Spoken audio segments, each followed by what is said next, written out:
I'm Mira. So, if you look at the highly volatile, like wildly anxious trading session we just witnessed today, Friday, August 14th, 2026, it honestly feels like the market suffered a complete personality disorder. Yeah, it really did. I mean, just 24 hours earlier, traders were building this beautiful, optimistic narrative. Right. And then by Friday's close, U.S. stocks had tumbled.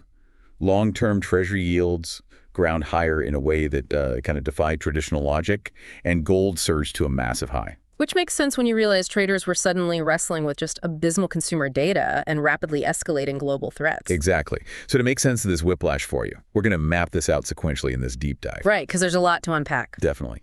So first, we will look at the incredibly optimistic setup from the prior session. Second, we will break down the dismal U.S. consumer data and the dual oil shocks that, completely derailed Friday's trading. Third, we will cover key corporate AI developments from Apple, NVIDIA, and Uber.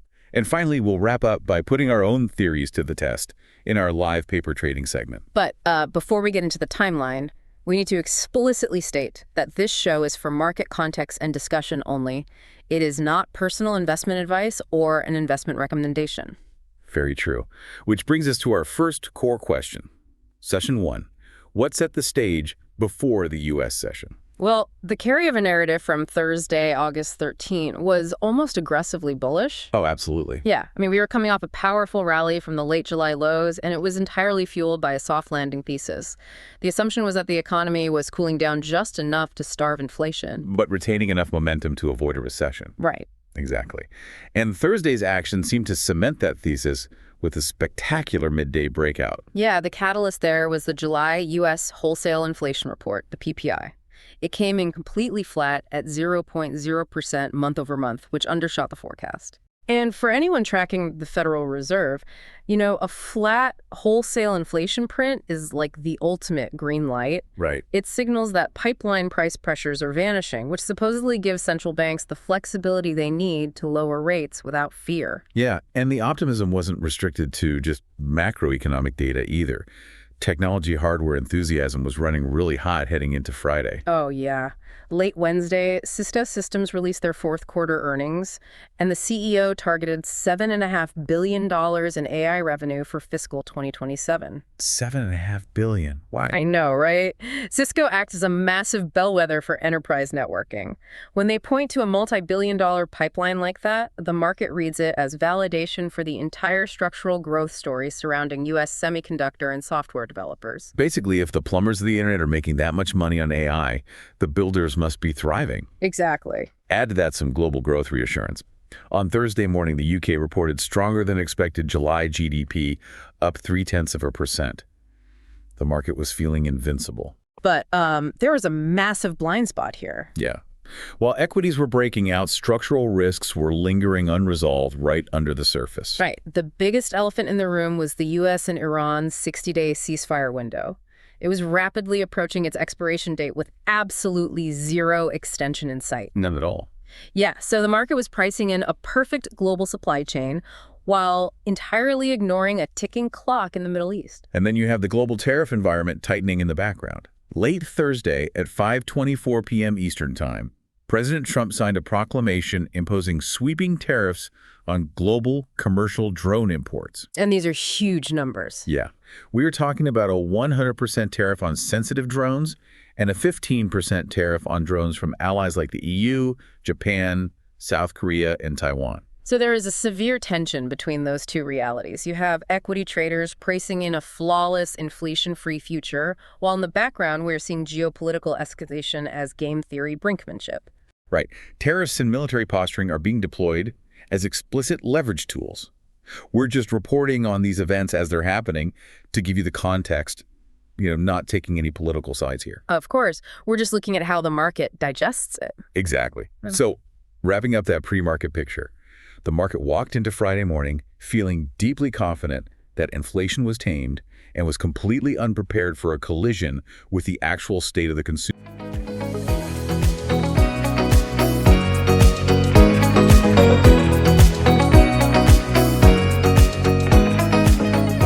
And global supply lines. Right. We will take a quick breath here and immediately tackle our next question. Session 2. What moved markets during U.S. trading hours today? Well, Friday morning arrives, the data drops, and the illusion just shatters. That was brutal. At 8:30 a.m. Eastern Time, July U.S. retail sales hit the wire.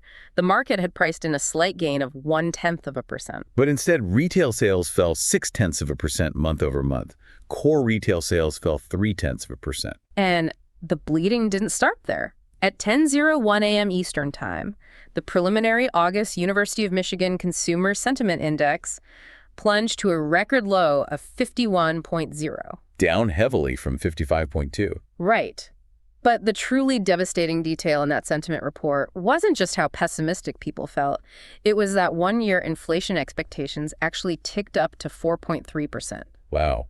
Yeah, falling retail consumption paired with rising inflation expectations is like the textbook definition of a nightmare for the economy. It really is. It shows consumer debt exhaustion bypassing rate cut relief. Households are simply tapped out. They cannot spend, even if they anticipate prices going up. Exactly.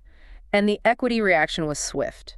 The S&P 500 proxy for consumption was heavily pressured all day, and the broader index ultimately fell, closing at 7,785.76. Right, because the market realized it was facing central bank paralysis under supply-driven stagflation. I mean, the Fed can't easily cut rates to save the consumer if inflation expectations are climbing again. And just as that consumer weakness became undeniable, the market was hit with a dual geopolitical oil shock. Right. First, early Friday local time, Ukrainian drone strikes successfully hit critical Russian energy terminals. And this was significant enough to suspend Black Sea oil loadings at Novorossiysk. Yeah. And second, the rhetoric regarding the Strait of Hormuz boiled over. Late Thursday and into Friday, President Trump threatened an unstoppable blockade and a wall of steel against Iranian ports. Right. He even floated the aggressive idea of declaring the strait a U.S. territory to stabilize gasoline prices. And Iran, naturally, maintained its absolute control claims over the waterway. Now, it is incredibly common for financial commentary to treat these geopolitical events like unpredictable natural disasters, right? Yeah, exactly. A drone strike happens, a politician makes a threat, and traders act like a hurricane just rolled through. Right. But that reflex ignores the mechanics of the situation. Applying a game-theoretic lens shows this is not random. The ceasefire expiration is days away. Both nations are deliberately escalating their leverage to extract maximum concessions before the deadline. Right. It is engineered pressure, not a sudden weather event. And again, we're just conveying the mechanics of the situation here, not endorsing any specific viewpoint. Absolutely. Regardless of the intent, the economic consequence is a severe squeeze on corporate America. Oil and shipping shocks act as a multi-channel margin tax on equities. Because when energy and freight costs spike, companies either absorb the cost and destroy their profit margins, or they pass the cost on to a consumer who, as we just saw at 8:30 a.m., is already completely exhausted. Exactly. And that margin tax was aggressively priced into cross-asset markets today. Commodities saw violent upside action. WTI crude rose to $82.37. Yeah, and Brent crude pushed up to $88.54. Gold was the absolute standout, though. Oh, for sure. It surged to a massive intraday peak of $4,454.60 before settling around $4,431.10. We are seeing gold acting as an emergency exit systemic hedge. Right. Traders were fleeing to safety because they feared a stagflationary environment where both equities and cash lose their purchasing power. Yeah, and look at how the bond market reacted, because it defied traditional behavior entirely. Normally, a terrible retail sales report causes Treasury yields to fall as investors anticipate an economic slowdown. But today, the 10-year yield actually rose 5.5 basis points to nearly 4.7%. It's called 4.696% to be exact. Because the inflation risk from the energy shock and those new drone tariffs completely overrode the growth slowdown data. Exactly. And that creates a massive problem for the stock market. Risk-free yield act as gravity-compressing equity multiples. Right. If you can get nearly 4.7% guaranteed from a U.S. Treasury, the incentive to take a risk on an expensive tech stock just vanishes. Yeah, even investment-grade corporate bonds, tracked by the LQD ETF, fell under that immense rate pressure today. So to summarize today's trading action, the defensive risk-off behavior was entirely dictated by the realization that consumer stagflation and geopolitical oil shocks are colliding. It completely erased the soft landing euphoria from 24 hours earlier. We will pause on the macro destruction for a moment and pivot to how the business world is navigating this.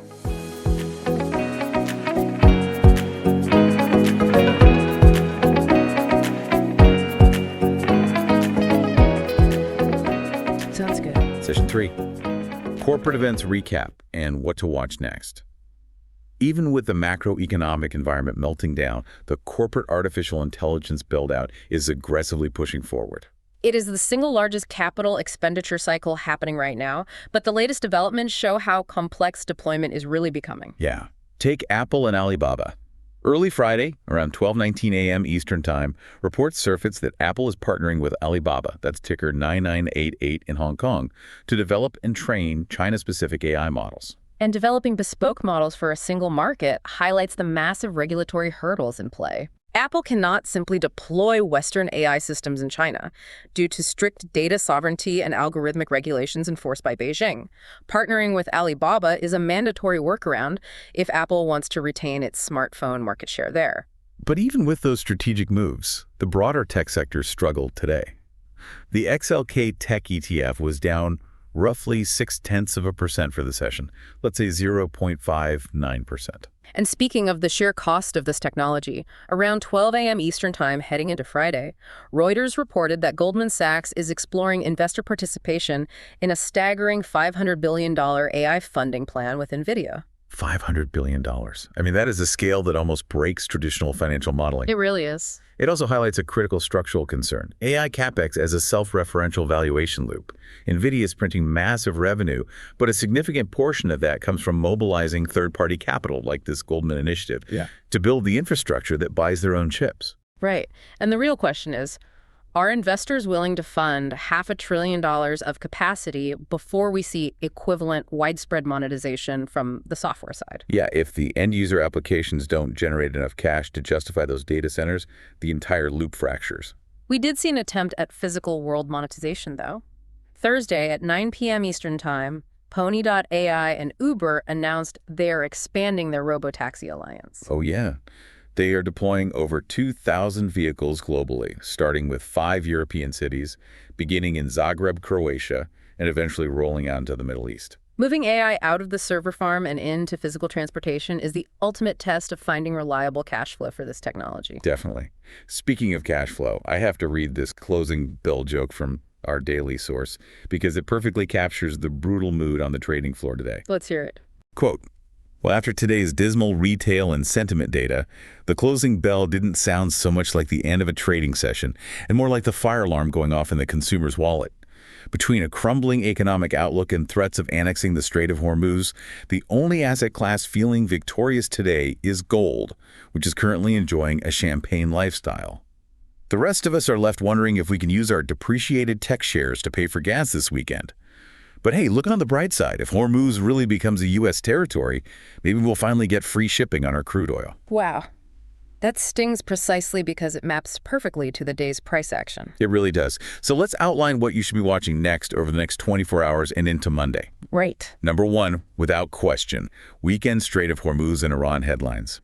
Any shift in maritime blockade posture is the highest immediate risk for crude, gold, the U.S. dollar, and equities. Number 2. China's July activity data drops Sunday night Eastern Time, which is Monday morning in Asia. That includes industrial production and retail sales. Number 3, Monday at 8:30 a.m. Eastern Time, we get the New York Fed Empire State Manufacturing Survey. And number 4, Monday at 10 a.m. Eastern Time, the NAHB and Wells Fargo August Housing Market Index. Finally, number 5. Monday brings U.S. Treasury auctions of 13-week and 26-week bills, plus the settlement of last week's coupon auctions. With bond yields rising today despite weak growth, those auctions will be heavily scrutinized. Okay, let's put this